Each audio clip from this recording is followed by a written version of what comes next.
श्री त्रिपुरसुन्दरी अष्टकम्।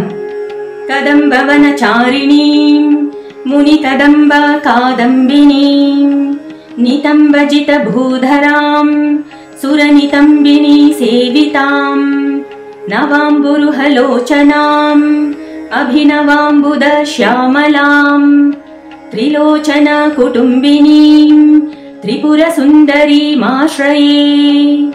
कदम्बवनवासिनीं कनकवल्लकीधारिणीं महार्हमणिहारिणीं मुखसमुल्लसद्वारुणीं दयाविभवकारिणीं विशदरोचनाचारिणीं त्रिलोचनकुटुम्बिनीं त्रिपुरसुन्दरीमाश्रये। कदम्बवनशालया कुचभरोल्लसन्मालया कुचोपमितशैलया गुरुकृपालसद्वेलया मदारुणकपोलया मधुरगीतवाचालया कयापि घननीलया कवचिता वयं लीलया।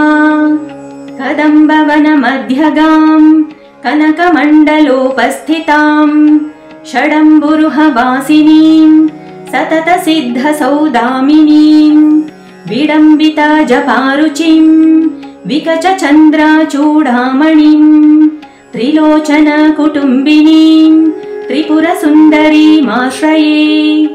कुचाञ्चितविपञ्चिकां कुटिलकुन्तलालङ्कृतां कुशेशयनिवासिनीं कुटिलचित्तविद्वेषिणीं मदारुणविलोचनां मनसि जारी सम्मोहिनीं मतङ्गमुनिकन्यकां मधुरभाषिणीमाश्रये। स्मरेत् प्रथमपुष्पिणीं रुधिरबिन्दुनीलाम्बरां गृहीतमधुपात्रिकां मदविघूर्णनेत्राञ्चलां घनस्तनभरोन्नतां गलितचूलिकां श्यामलां त्रिलोचनकुटुम्बिनीं त्रिपुरसुन्दरीमाश्रये।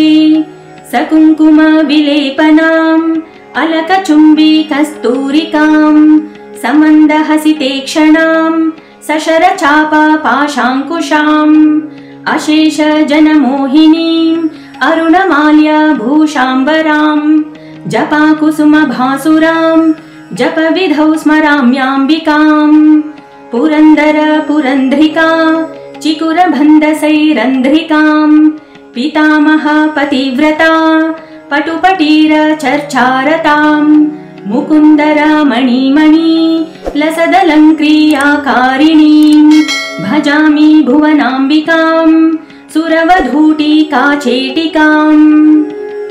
इति श्री मच्छङ्कर भगवतः कृतौ श्री त्रिपुरसुन्दर्यष्टकम्।